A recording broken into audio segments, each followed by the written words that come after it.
어느 날 신우이가 남친이랑 결혼 날짜가 잡혀서 시어머니와 신우이가 결혼식에 초대할 사람들에 대해 이야기를 나누고 있었다. 아빠랑 엄마 그리고 오빠, 우리 손자 세준이, A남 그리고 할머니 이렇게 6명인가? 새언니는? 저런, 며느리는 우리 식구가 아니잖니? 그치? 피부치도 아닌데 온다고 하면 그것도 곤란해. 결혼식 식사 비용도 아껴야지. 그 둘은 그런 대화를 하면서 계산기로 계산하고 있었다. 어머님, 아가씨, 저도 한마디 하겠는데요. 전 안 가도 되긴 하지만 우리 세준이는 안 돼요. 하니까 응? 아니, 왜 안 돼? 왜 안 되긴요. 세준이는 이제 겨우 2살이에요. 저 없이는 안 된다고요. 내가 한 말에 열받은 시어머니는 지금부터 내가 세준이 보면 할머니 손에 익숙해질 거다. 아, 됐고 오늘부터 이 집에서 자고 가거라. 저렇게 말하는 게 아닌가. 아니, 진짜 왜 저러셔?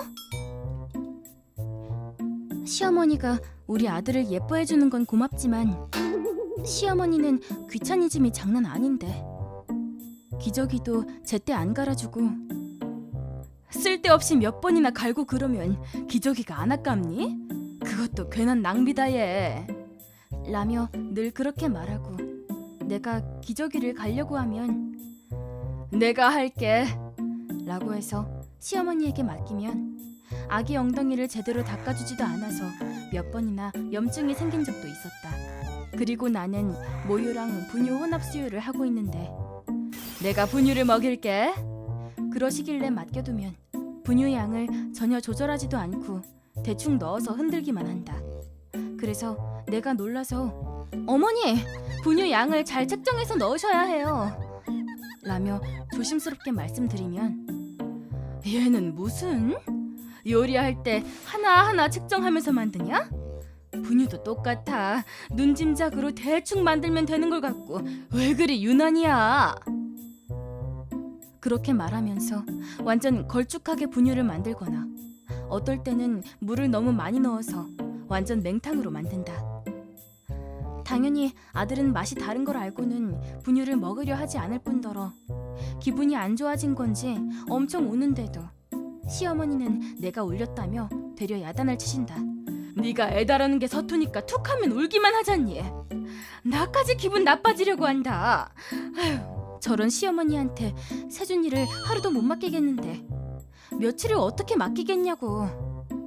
그러고 며칠 후에 신우이 남친 어머니로부터 집 전화로 연락이 와서 나에게 왜 결혼식에 참석하지 않는 거냐고 이유를 물어보셨다. 신우이가 남친에게 우리 오빠가 새언니 시키는 대로만 한단 말이야 라며 울면서 남친에게 말한 것 같았다. 엄청 기가 세다 못해 넘친다는 신우이 남친 엄마가 신우이를 통해서가 아니라 직접 나한테 따지고 묻는 것이었다. 실제로 겪으니 이건 뭔 사돈 식구를 대하는 태도가 아니라 마치 내가 자기 며느리라도 되는 듯 명령조로 말하며 강압적인 데다가 복종시키는 느낌이었다. 그리곤 갑자기 내가 납득할 수 없는 이유라면 전 양보할 수 없습니다. 우리 애는 우리 집안의 장손이에요. 사돈댁 식구 중 그 누구도 불참하는 건 제가 용납 못합니다. 라고 하는데 죄송한데요. 그 이유에 대해서는 저희 신우이에게 직접 물어봐 주세요. 전 그 말밖에 못 해드려요. 라고 말하며 일단은 전화를 끊었다. 다음 날에 시댁에서는 한바탕 난리가 났다. 생각지도 않았는데 남편이 모든 걸 불어버린 것이다. 신우이 남친 어머니가 댁 따님의 본성이 드러났네요. 말하자 그 말을 들은 시어머니가 화가 나서 다짜고짜 무슨 얘기를 하시는 거예요? 시어머니와 남친 어머니는 서로 험한 말을 주고받고 손가락질 해대며 말다툼했다. 신우이는 울면서 남친한테 달려갔으나 너 진짜 허리다. 완전 역대급 더티녀더라. 네 방 좀 보자. 얼마나 더러운 거야? 신우이가 안 된다며 막아서도 남친은 막무가내로 방문을 열어 젖혔고 어이상실을 넘어서 환멸을 느낀 것 같았다. 도대체 어떤 삶을 살아야 이런 최강 더티녀가 되는 것일까? 라는 표정으로 신우이를 보고 있었다. 그렇지. 남친이 아니더라도 저 방을 처음 본 사람은 누구라도 아연실색할 것이다. 역대급 더티녀 소리를 들었으며 반성하고 있어야 할 것인데 신우이는 오히려 우리들한테 이게 다 오빠랑 새언니 때문이야. 라고 괴성을 지르며 난리를 치자 남편은 야! 남 탓으로 돌리지 마! 시어머니와 남친 어머니의 싸움에 이어 남매 간 싸움이 벌어졌다. 완전 카오스 상태가 된 시월드. 이 일로 결혼은 미뤄지게 됐고 상황을 두고 보기로 했으나 시어머니와 남친 어머니는 서로 험한 말을 주거니 받거니 하며 완전히 끝장을 보기로 한 사람들처럼 굴었다. 이렇게 심하게 싸우면서도 아직 파혼 얘기는 나오지 않은 게 기적이네 싶은 정도다. 생각해보니 신우이의 칠칠 참고도 귀차니즘 성격은 시어머니를 꼭 빼닮은 것 같다. 솔직히 말하자면 시댁 집안 자체가 좀 지저분하다. 시어머니는 청소한다고 하시는 것 같은데 대충 쓸고 닦아서 먼지가 그대로에 신우이는 시어머니보다 한술 더 떠서 역대급 더티녀에 걸맞게 정말 더러운 느낌. 한동안 신우이는 몇 번이나 남친에게 애원을 했지만 요리는 그렇다 쳐도 지금처럼 더티하게 지내는 거 당장에 못 고치면 난 진짜 너랑 못 살아 라는 말을 들었다고 한다. 게다가 날 가족이 아니라고 우긴 거에 대해서도 잔소리를 심하게 들었고 아무렇지도 않게 새언니를 자기 식구가 아니라며 상처 주는 사람과는 행복한 가정을 꾸리지 못할 것 같다 라는 말도 들었다고 한다. 신우이는 오빠한테 저런 이야기를 들었을 때는 화를 내며 난리를 쳤지만 막상 남친한테서 같은 얘기를 들으니 뼈저리게 느끼며 반성했다. 어느 정도 시간이 지났을 때 갑자기 밤중에 전화가 와서 지금까지 제가 정말 잘못한 게 너무 많았어요. 죄송합니다. 지금부터는 자신을 되돌아보고 앞으로 달라지도록 노력할게요. 라며 용서를 빌었다. 한밤중이어서 난 당연히 자다가 받았고 갑자기 신우이가 용서를 빈다고 하는데 내가 혹시 꿈을 꾼 건 아닌지 싶었다. 하지만 전화 목소리가 평상시와는 다르게 정중했던 걸 생각하면 신우이도 전화하기까지 엄청 용기를 냈어야 했을 것이다. 아무튼 남편도 그렇고 남친한테서도 나에 대해서 새언니한테 엄청나게 큰 신뢰를 저질러 놓고 사과도 안 하고 있었던 거야? 아직도 네가 한 잘못을 모르는 거야? 난 그런 무례하고 가족에 대한 애정이 없는 사람하고는 결혼하고 싶지가 않아 라며 엄청나게 질책받은 것 같았다. 아무튼 용서를 빈다는 것 자체가 용기가 필요했을 거고 그것을 실행에 옮기느냐 안 하느냐는 엄청난 차이가 있는 거니까. 정중하게 사과를 한 신우이를 다시 보게 됐으며 그런 신우이의 마음이 나에게도 느껴졌다. 나도 그다지 신우이한테 원한이 있을 정도는 아니었고 가끔은 얄미워서 열받은 적도 있긴 있었지만 서로 머리털 잡고 싸운 것도 아니어서 쿨하게 받아줬고 우리 잘 지내도록 해요 라는 말을 해줬다. 반성도 했고 신우이도 노력을 해줬으면 싶었는데 남친 시어머니가 워낙 세고 완고해서 10월도 힘들겠네 라는 생각을 해봤다. 집 근처에서 작은 불꽃놀이 이벤트 예정이 있어서 이벤트 진행 요원이 된 나는 전문점에서 따로 폭죽을 주문했고 도착했다는 연락을 받고 받아왔는데 이벤트 날까지는 아직 기일이 남아서 어디에 보관을 해둬야 할지 고민하고 있었다. 그랬더니 전문점 직원이 사람들이 알고 있는 일반 폭죽하고는 다르긴 한데 사용법만 제대로 알면 위험성이 없는 폭죽입니다 라고 설명해줘서 난 그냥 집에다 보관하기로 했다. 하지만 우리 집에는 초등학교 4학년 아들이 있고 남자아이라서 만약에 폭죽을 갖고 놀다가 다치기라도 하면 큰일이 날 게 뻔하니 아이한테는 폭죽이 있다는 것을 비밀로 하고 신발장 맨 윗칸 안쪽에 숨겨놓았다. 신발장 맨 윗칸은 나랑 남편이 평상시에 안 신고 다니는 신발을 놓아두는 장소였다. 맨 윗칸이어서 어린이 손에는 잘 닿지도 않는 곳이기도 하고 자주 열거나 하지 않으니 별일 없겠지 싶었다. 그런데 우리 아들이 남편과 내가 한 이야기를 몰래 엿듣고 신발장 안에 폭죽이 있다는 걸 알게 된 것 같았다. 그리고 아들은 친구에게 우리 집에 폭죽이 있다고 얘기했다. 야, 우리 집에 뎁다 신기한 폭죽 있다. 대박! 그거 어떻게 생겼어? 그게 있잖아. 나도 아직은 잘 못 봤어. 야! 그럼 그게 뎁다 신기한지 아닌지 어떻게 아냐? 그럼 나중에 우리 집에 오면 보여줄게. 신발장에 들어있어. 우리 엄마가 나 몰래 숨겨놨는데 우리 엄마랑 아빠가 하는 얘기 내가 다 들었어. 와! 나 보러 갈래. 꼭 보여줘야 한다. 알았어. 엄마가 나가고 없을 때 몰래 보여줄게. 너도 이거 진짜 비밀이다. 아무한테도 말하면 안 된다. 야, 당근 빠따지. 우리 아들과 친구가 한 말을 동네에서 못되기로 유명한 악동 잼민이가 듣게 되었는데, 내가 정원에서 나무에 물을 주며 청소하고 있을 때 우리 집에 몰래 들어와서는 신발장에서 폭죽을 들고 가버렸다. 그리곤 그 악동 잼민이는 자기 집으로 라이터를 가지러 갔고, 야, 니들 이리 와봐.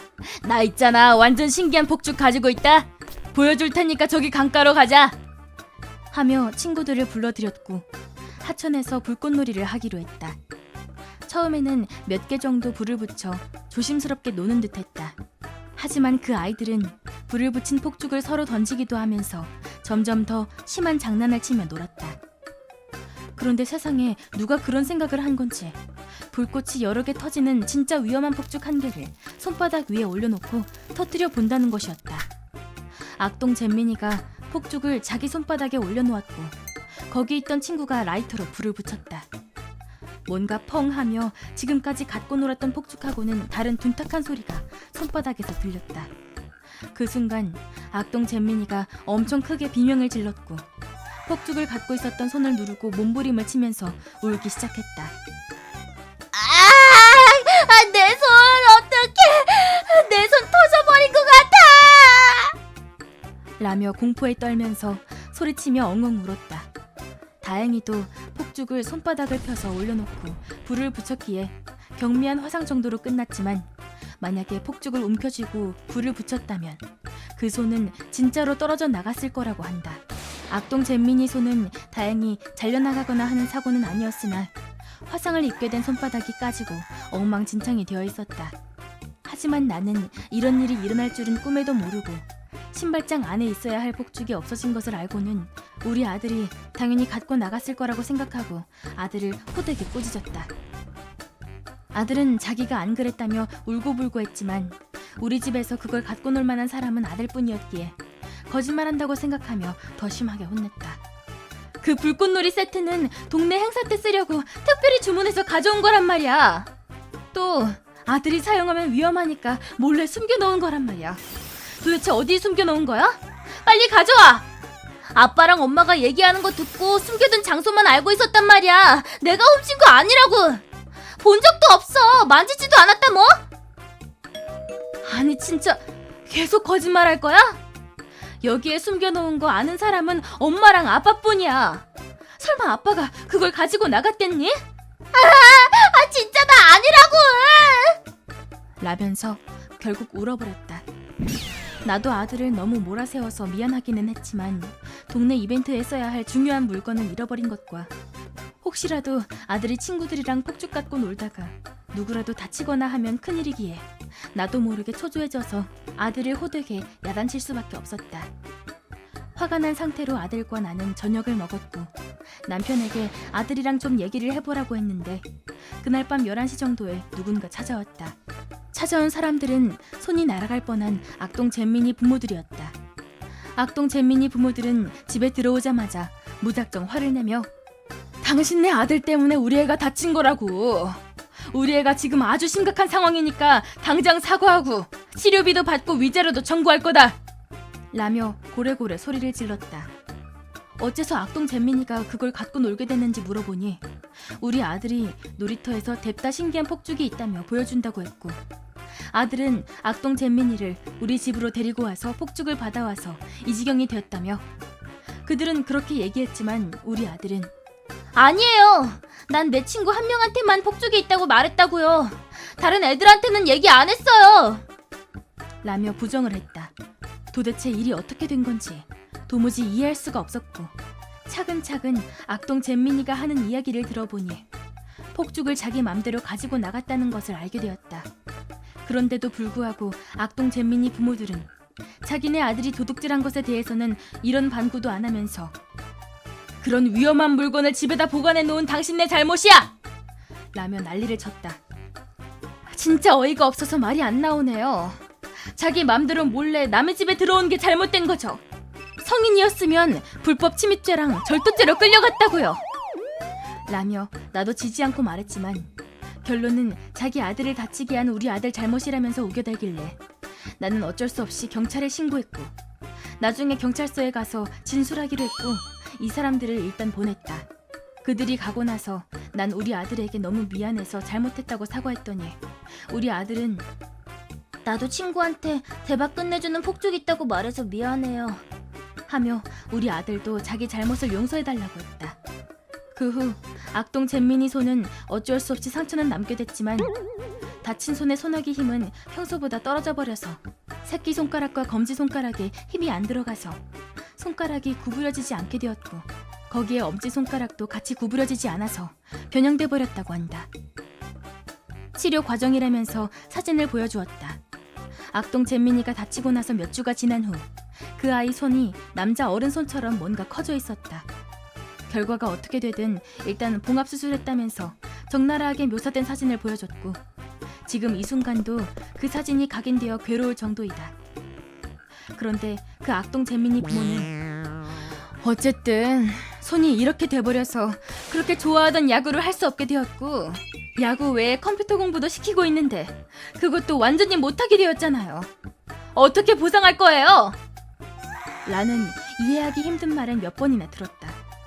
급기야 우리 애는 나중에 프로 야구 선수가 되려고 얼마나 힘들게 연습했는데 한쪽 손을 못 쓰게 돼서 우리 애 꿈이 물거품이 돼버려서 엄청 힘들어한단 말이에요.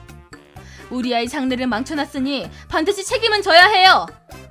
라며 터무니없는 트집을 계속 해와서 난 노이로제에 걸리기 직전이었다. 난 결국 참다 못해 고소를 했고 악동 잼민이 부모 측에서 소송을 취하한다고 해서 더 이상 재판을 하지 않게 된 것이 6개월 후였다.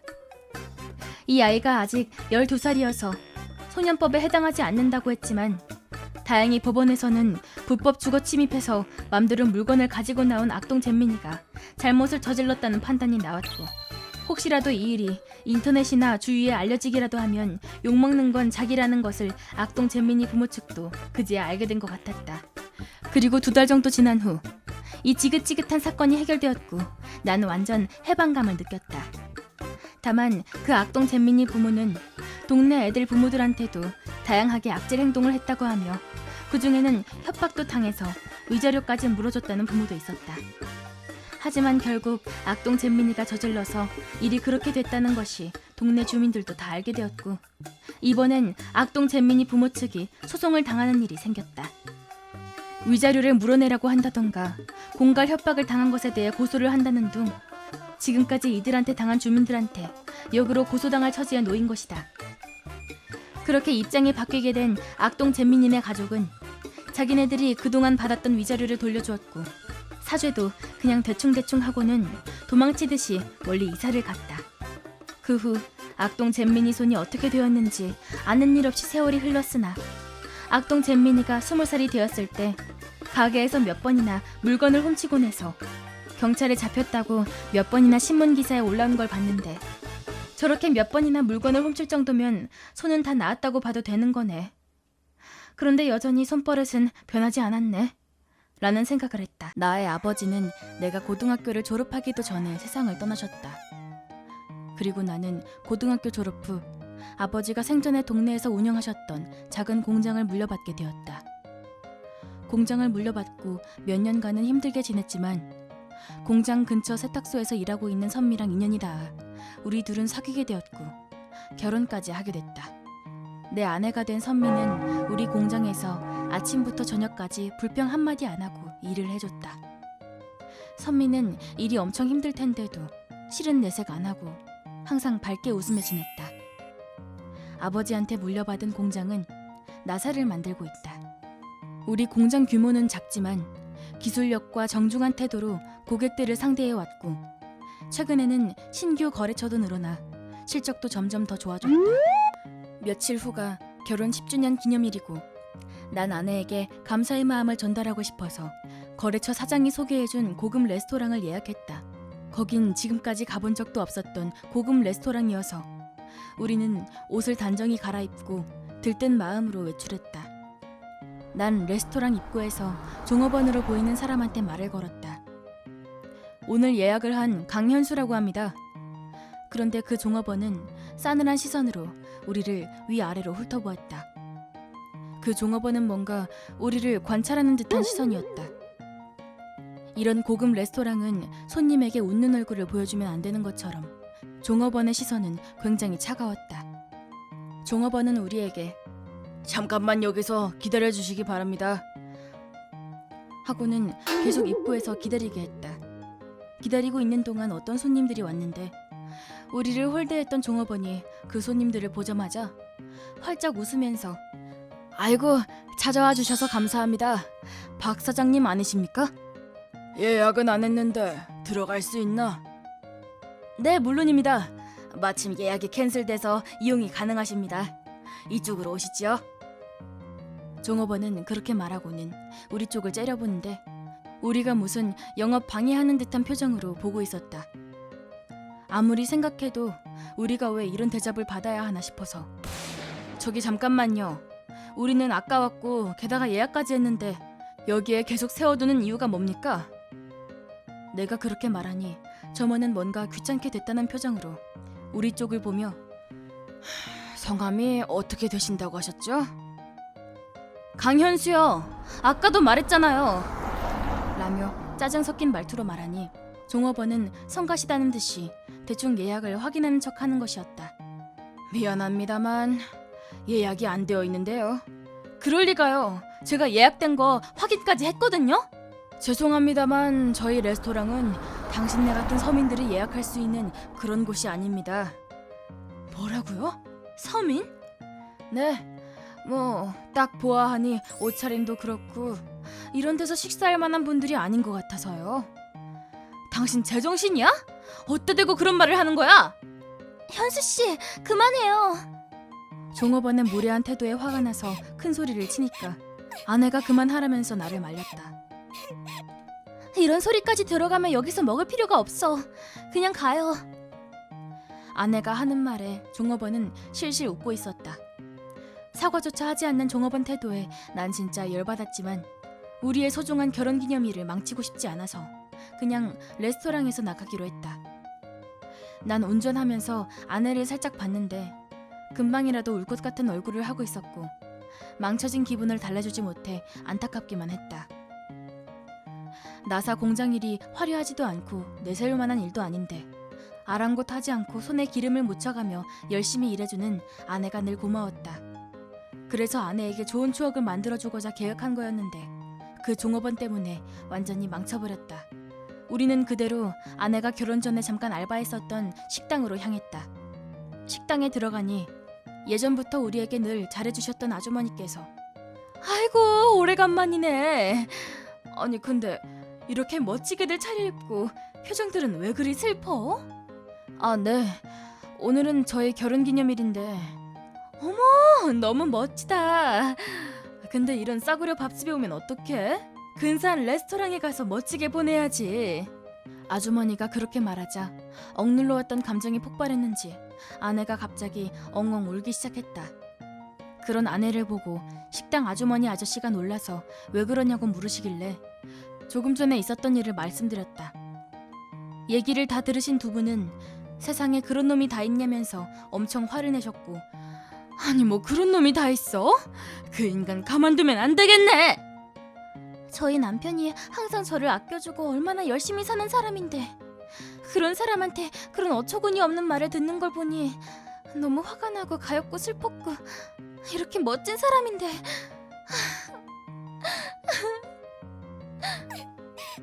아내는 그렇게 말하고는 다시 엉엉 울었다. 식당 아주머니 아저씨는 그런 아내를 보고는 웃으셨다. 나도 그런 아내를 보니 감동해서 눈물이 나오려고 했다. 그때 그 레스토랑을 소개해 주셨던 거래처 사장님으로부터 연락이 왔다. 우리 결혼기념일을 축하해 주시려고 그 레스토랑에 최고급 와인을 주문해 놓으셨다고 한다. 하지만 레스토랑으로부터 우리가 예약을 캔슬했다고 해서 혹시 무슨 일이 생긴 건지 궁금해서 연락했다고 하셨다.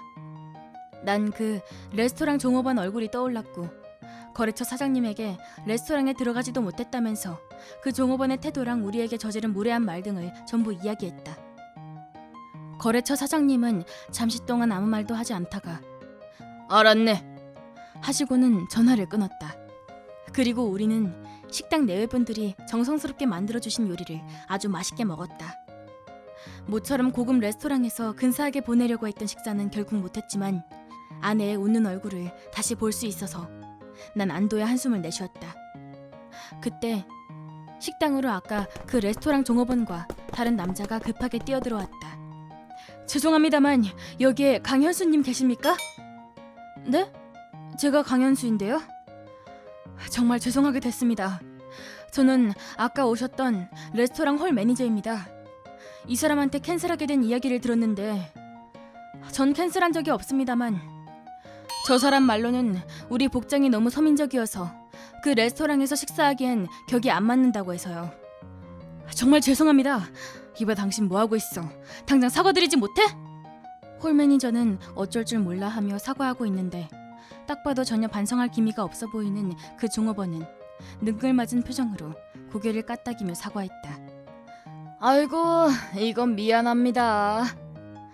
당신 지금 그 태도는 도대체 뭐야? 뭐 미안하다고 했으면 된 거죠.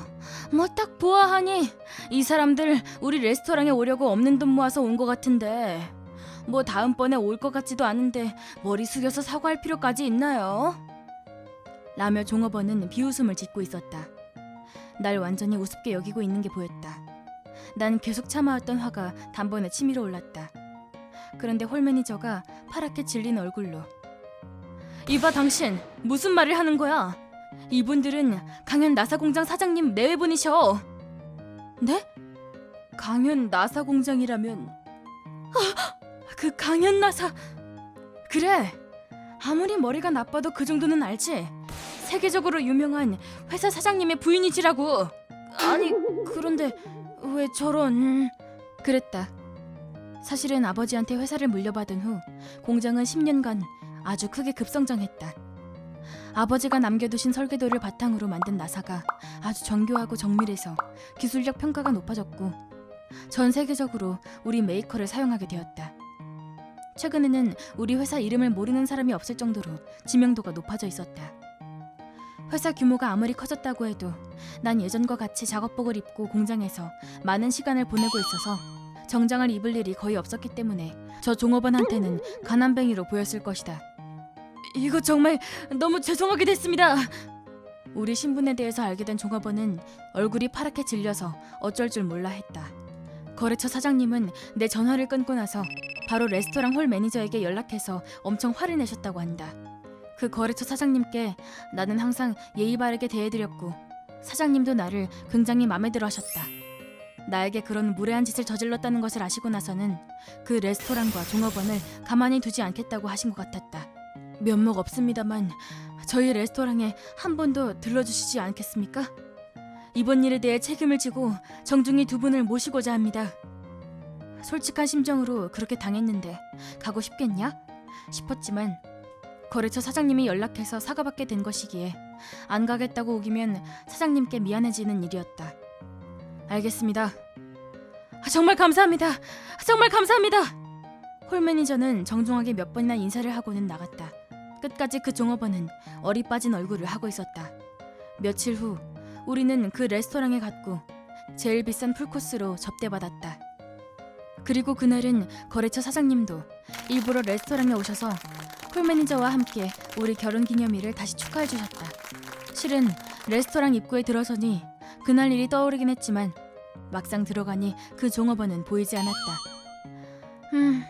역시 나랑 만나게 하면 내 기분이 상할까봐 오늘은 출근을 안 시켰나 싶어서 레스토랑을 두리번거리고 있었는데 거래처 사장님이 그 직원은 잘났으니까 신경 쓰지 말게나.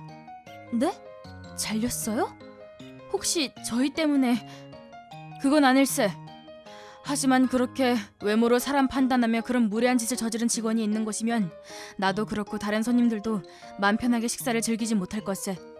뭐 그 직원은 울면서 무릎 꿇고 빌었는데 내가 용서가 안 돼서 깨끗하게 그만두게 했다네. 그때 일은 정말 미안하게 됐네. 아닙니다. 저야말로 죄송하게 됐습니다. 무엇보다 오늘은 맛있게 식사해주게나. 내가 두 사람한테 준비한 선물이라네. 사장님의 말씀을 들은 아내는 미소를 띠며 좋아했다. 지난번 기념일은 터무니없는 일로 망쳐진 날이었으나 이번에는 아내가 기뻐하며 밝게 웃는 얼굴로 기념일을 다시 할 수 있어서 정말 다행이다 싶었다. 어느 날 아내의 불륜을 알게 되었다. 우연히 아내의 카톡 메시지를 보고서 알게 되었다. 지금까지는 메시지가 오든 전화가 오든 거의 무신경했던 아내가 언제부턴가 메시지가 오면 안절부절 못하며 자리를 옮기는 행동도 취했다. 그런 행동을 하는 아내가 신경 쓰여서 핸드폰을 보려고 했는데 결혼하고 처음으로 패스워드가 걸려 있었다. 하지만 아내는 그것 말고는 평상시 때와 똑같았다. 오늘 저녁 뭐 먹을래? 라며 여느 때와 똑같이 카톡을 주고받았기 때문에 내가 너무 예민하게 군 건 아니었나 싶기도 했다. 어느 날 출근을 했는데 중요한 서류를 집에 두고 나와서 차를 타고 집으로 다시 돌아가는 길에 아내가 어떤 낯선 남자랑 있는 걸 본 것 같았다. 내가 잘못 본 건가 싶어서 아내에게 지금 집이야? 하고 톡을 보냈더니 바로 답장이 왔다. 지금 마트에 왔는데 왜 그래? 혹시 집에 왔어? 두고 온 게 있어서 가지러 가는 중이야. 아, 그렇구나. 라며 답장이 왔다.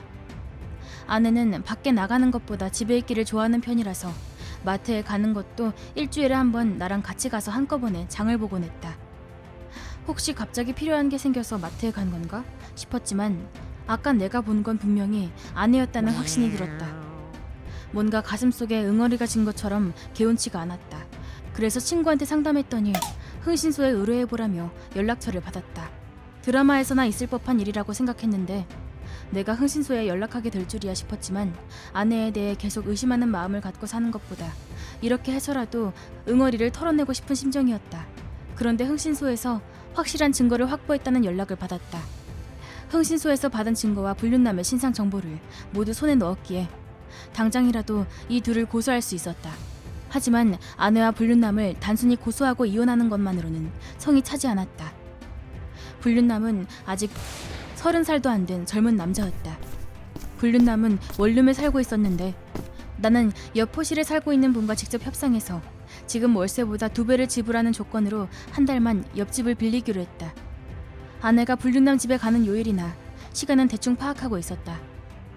난 아내가 바람 피우고 있다는 사실을 아버지와 장인어른께 전부 다 말했다.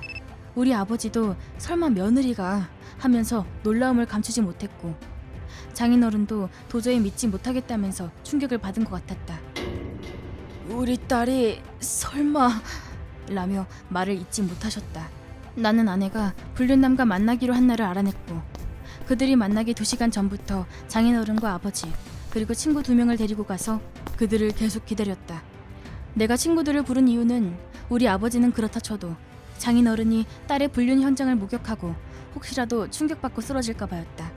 우리 아버지는 노인이었고 만일에 불륜남이 도망이라도 치면 쫓아갈 수도 없을 것 같아서 등치 좋은 친구들에게 사정을 이야기하고 도와달라고 부탁을 한 거였다.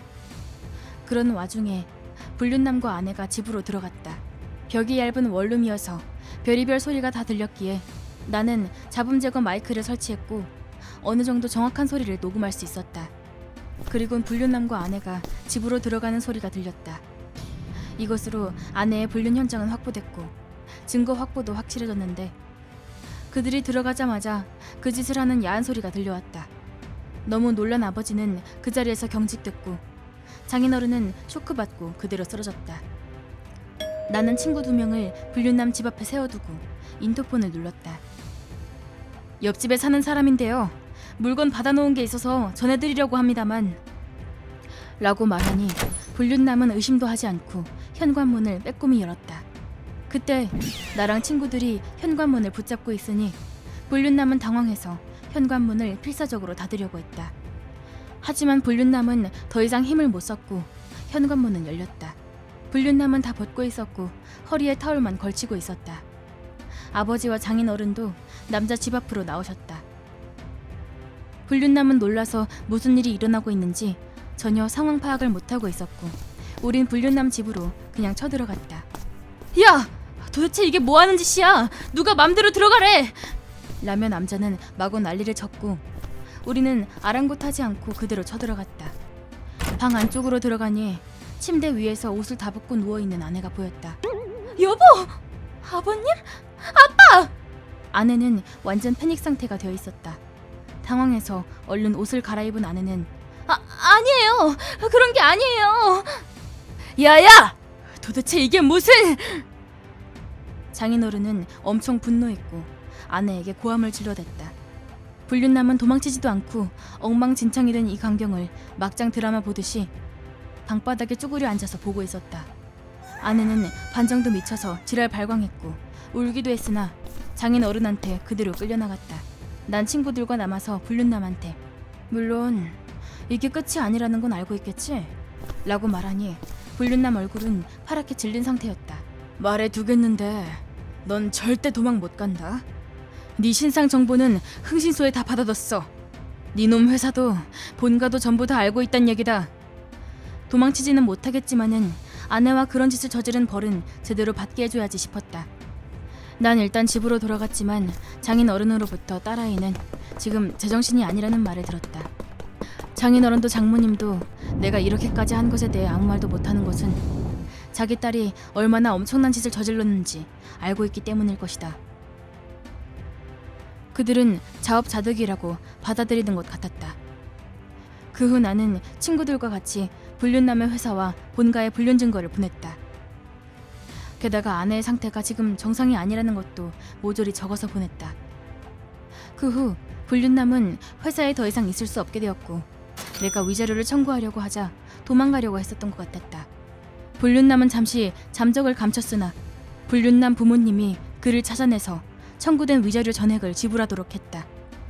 그리고 처가 어른들이 나를 만나길 원했고 나는 그 자리에서 이혼 서류에 도장을 찍고 건네줬다. 처가 어른들은 이혼 서류를 보시고 아무 말씀이 없으셨다. 그때 처가 어른들에게 들은 이야기로는 아내는 그 불륜남과 만남 사이트에서 만났다고 했다.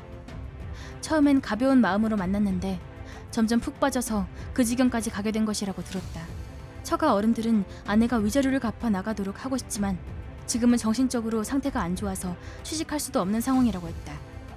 그러니 자기네 딸 대신 지불할 테니까 용서해달라며 머리를 숙이고 사죄했다. 아내가 정신 상태가 저리 된 것은 내가 양쪽 아버지를 데리고 불륜 현장을 들이닥쳤기 때문에 충격이 컸던 것 같았다. 그래서 일단 나는 어른들 말씀대로 하기로 했다. 아내의 정신 상태가 좋아질 때까지 처가 어른들이 본가에서 책임을 지고 돌보기로 했다. 나는 아내와 처가 어른들에게 내가 당한 만큼 제대로 복수를 해줬지만 난 진심으로 아내를 사랑했었다. 그랬기 때문에 난 더 아내를 용서할 수가 없었다. 그 얘기를 들은 장모님은 울면서 진심으로 우리 딸이 한 짓에 대해서 미안하다면서 몇 번이나 빌었다. 그리고 난 혼자서 살게 되었다.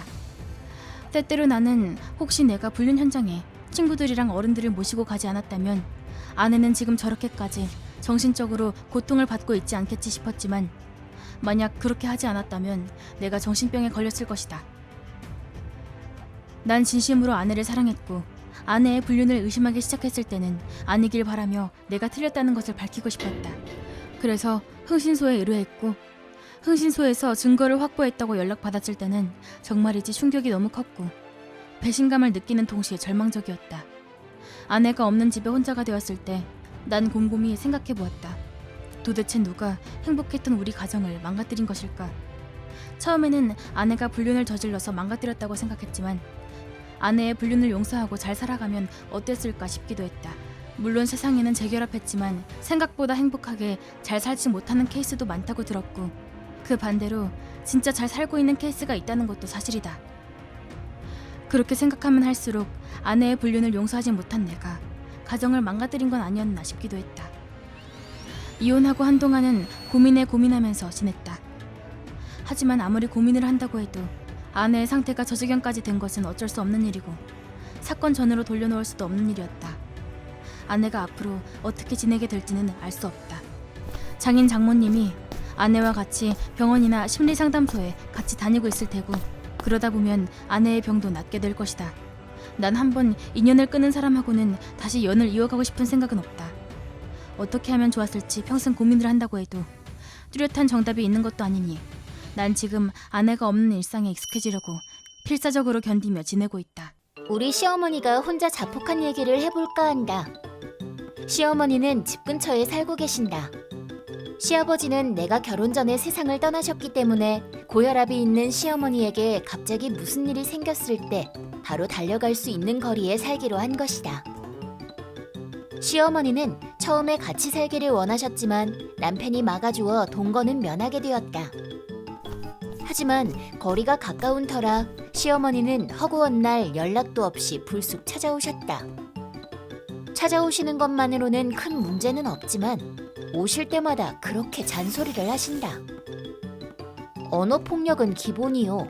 요리 중에 젓가락으로 나를 쿡쿡 찌르거나 하는데 내 몸에 상처를 입히거나 요리나 물건을 버리는 등의 증거를 남기는 일은 일절 없다. 너무 용의주도한 괴롭힘이다. 내가 도마에서 단단한 호박을 썰고 있을 때 아가, 내가 집안일을 너무 못해서 미안하구나. 이렇게 도움도 안 되는 시어머니랑 있으면 화나지? 라고 슬픈 척하며 말하거나 설거지를 하고 있을 때 씻어놓은 그릇 밑에 떨어진 물을 보고 어머나, 이거 덜 씻겼잖니? 라고 할 때도 있고 조금 컨디션이 안 좋아 잠깐 누워있기라도 하면 세탁기 다 안 끝났어. 안 널 거니? 빨리 안 널면 옷에 주름 생긴다. 라고 입을 먼지털이로 툭툭 치면서 말씀하신다. 증거를 남기기 위해 녹음을 하려 해도 소리만 듣고 보면 마치 내가 가해자처럼 들렸기 때문에 쉽지가 않았다.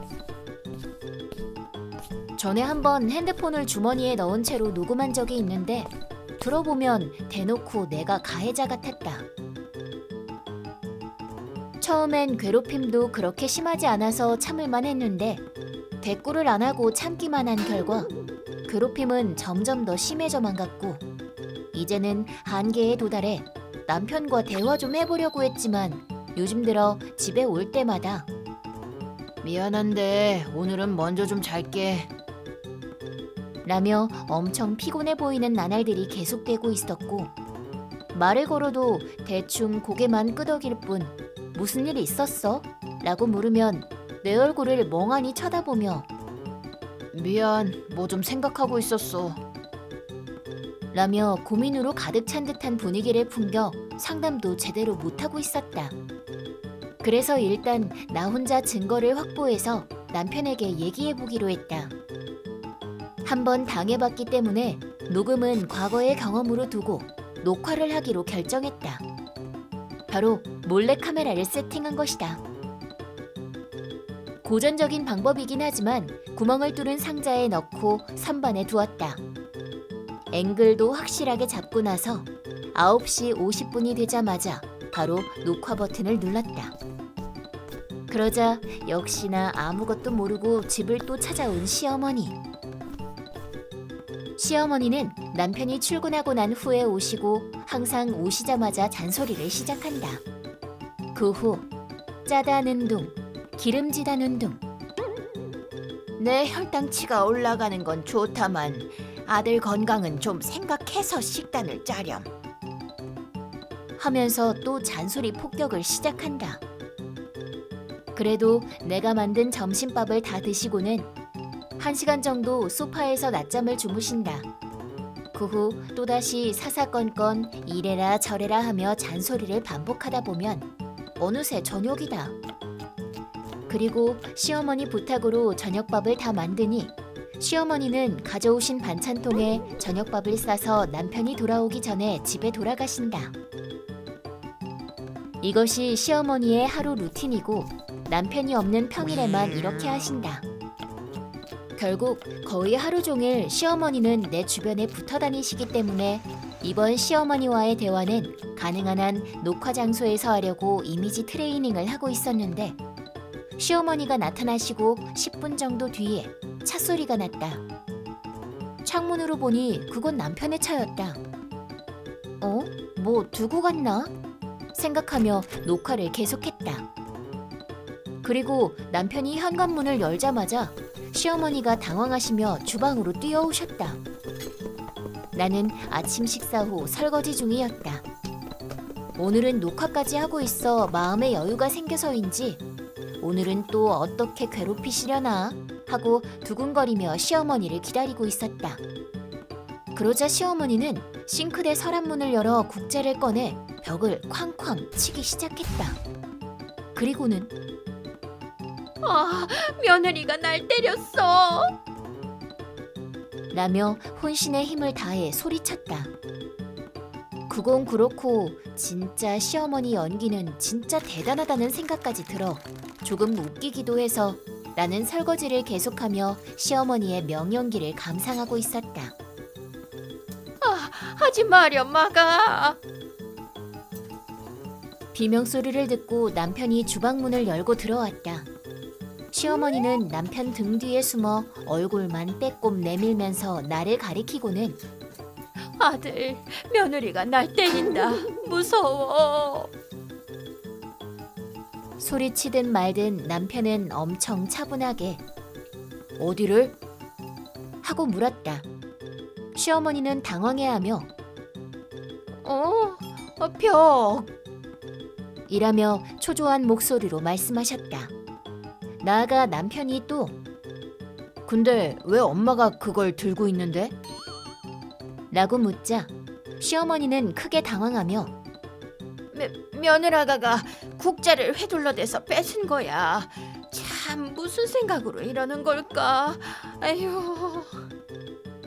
덜덜 떨어가며 대답하신다. 그러더니 남편이 휘두른다니 지금 설거지하고 있는 사람이 어떻게 휘두른다는 거야? 라고 말해서 시어머니는 나를 확인하고는 더 크게 날뛰셨다.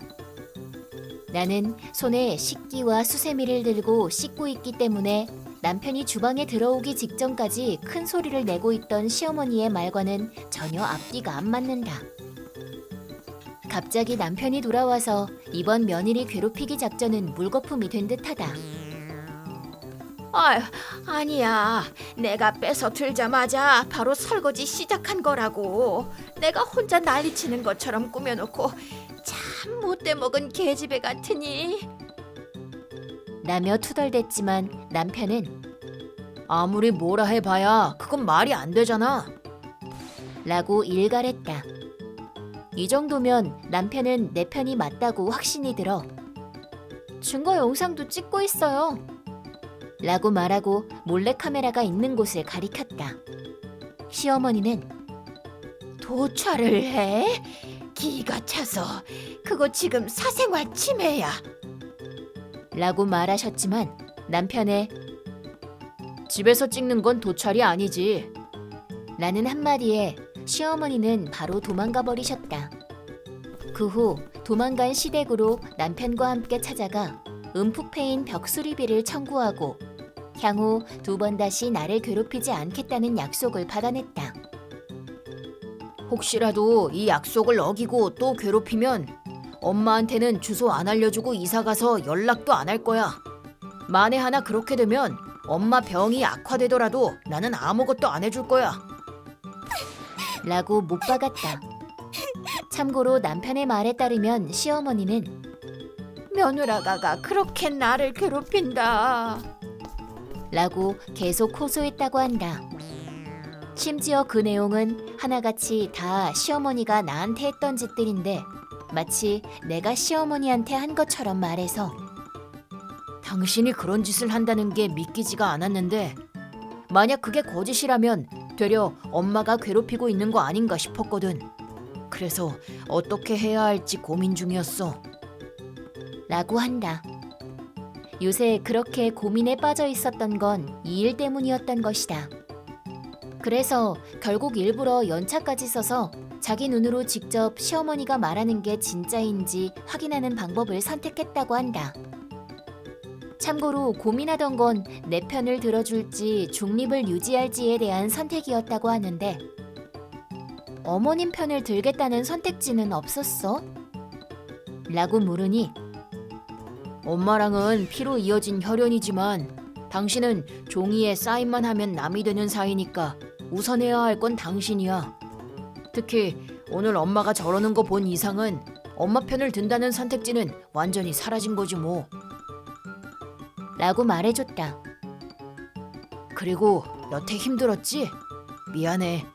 조금 늦었지만 앞으로는 내가 당신 제대로 지켜줄게. 라고도 말해주었다.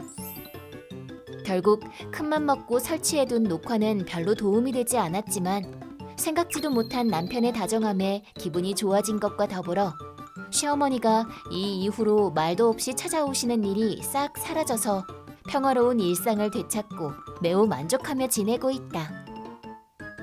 일단 서민 음식 먹을 바에는 죽는 게 더 나아. 나는 당시 급식을 엄청 좋아하는 6학년이었다.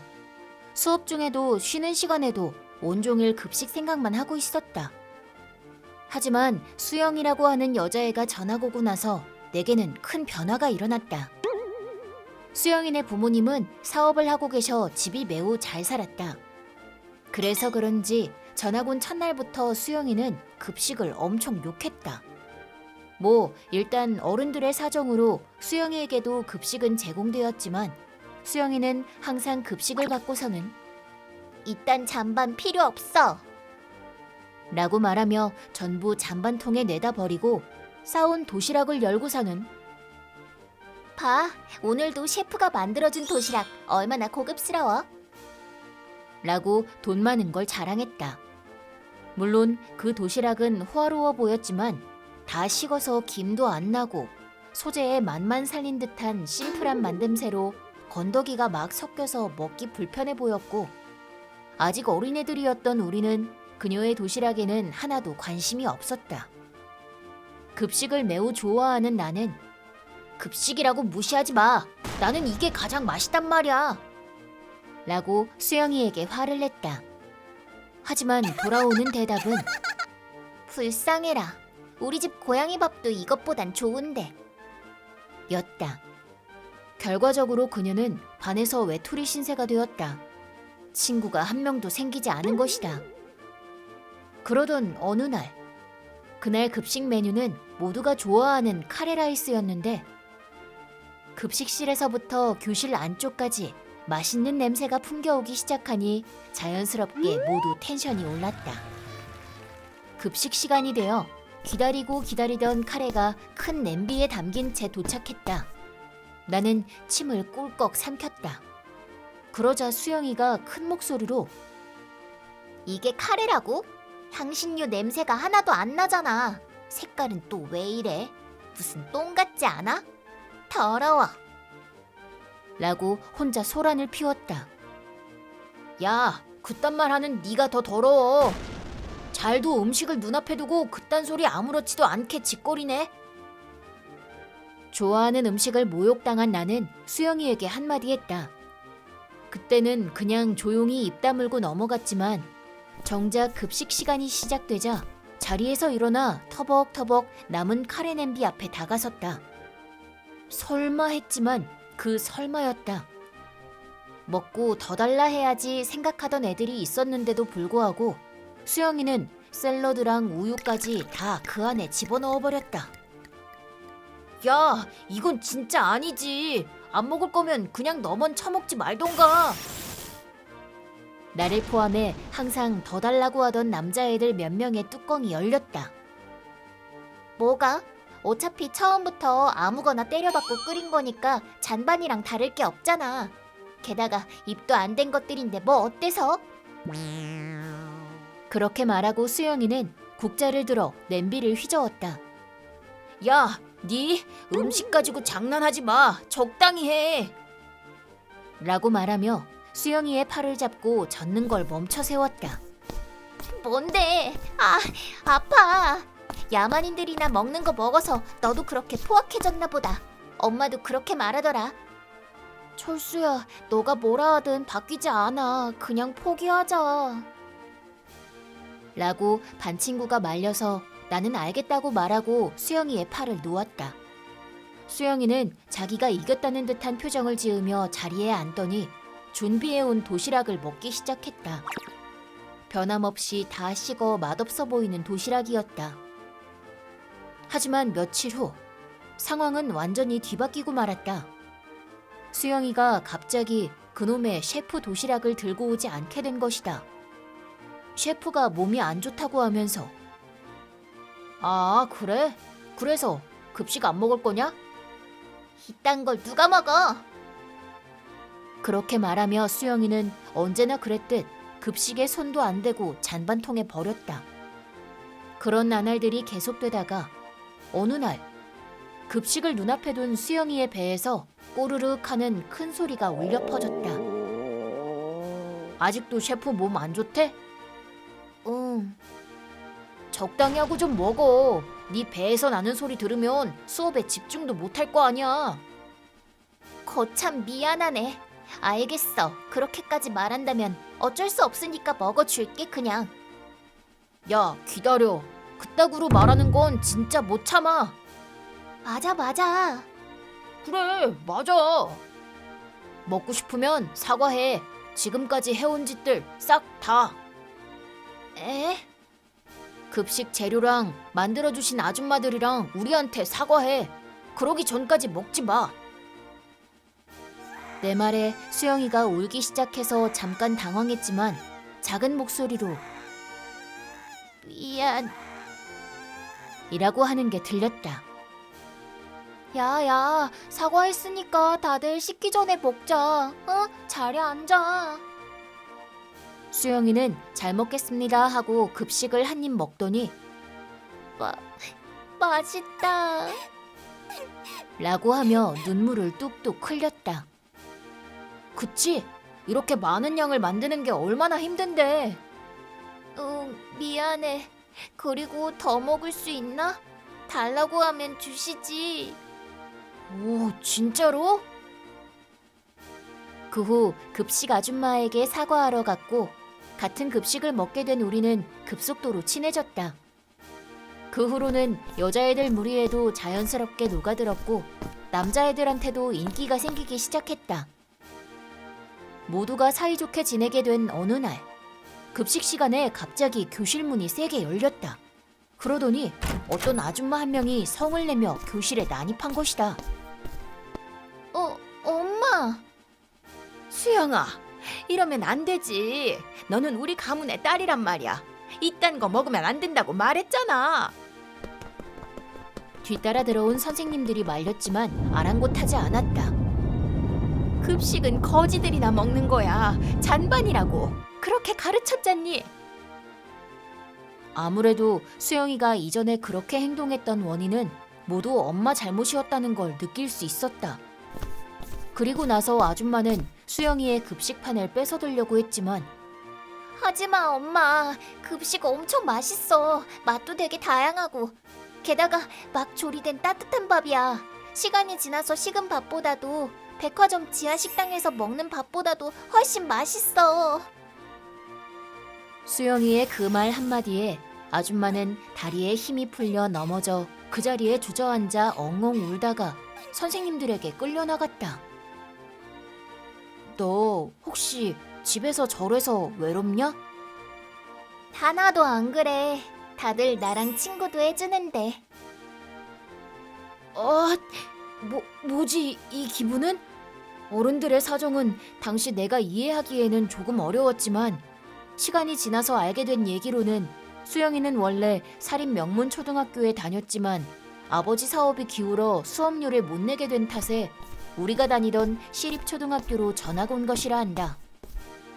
경영이 점점 위태로워질 무렵 어머니의 반대를 무릅쓰고 아버지가 셰프를 해고했다고 한다. 급식도 나온다 그러니까 급식 먹이면 되잖아. 안 돼. 그런 일반 서민이나 먹는 음식에 입을 대면 서민들이랑 다를 게 뭐야? 두 번 다시 예전으로는 돌아가지 못한단 말이야. 우리 이제 돈 없다니까. 얼마나 말해야 알아들을 건데? 라고 아버지가 말했지만 갑자기 찾아온 가난에 정신 이상이 생긴 수영이 어머니는 들은 채도 안 했다. 지금껏 셰프에게 식재료 공수와 조리까지 전부 맡기고 있던 어머니는 요리를 전혀 할 줄 몰랐기에 수영이 도시락도 매일 먹을 요리도 백화점 지하에 파는 비싼 식재료나 고급 음식점만을 이용했다. 그 후 아버지 회사가 도산해서 수영이 집에는 빚만 남고 한순간에 가난해졌다. 그나마 사 먹던 비싼 음식들도 사지 못하게 되어 스트레스로 정신이 완전히 돌아버렸는지 그 후 수영이 부모님은 이혼하고 수영이는 아버지와 둘이서 살게 되었다. 아빠는 매일 일 일찍 끝마치고 집에 와서 보기엔 조금 그래도 매일 밥도 만들어주고 나도 같이 요리해. 가난하긴 하지만 서민 생활도 생각보다 재밌네. 야, 진짜 적당히 해. 그렇게 서민 무시하지 마. 네. 아이고 무서워라. 아, 그래서 내게 어떤 변화가 일어났냐면 나는 그때까지 급식 생각밖에 못하던 놈이었는데 여자애들과 즐겁게 대화하는 수영이 모습을 몰래 엿보게 되었고 시간이 지나 이게 첫사랑이었다는 걸 알게 된 거다.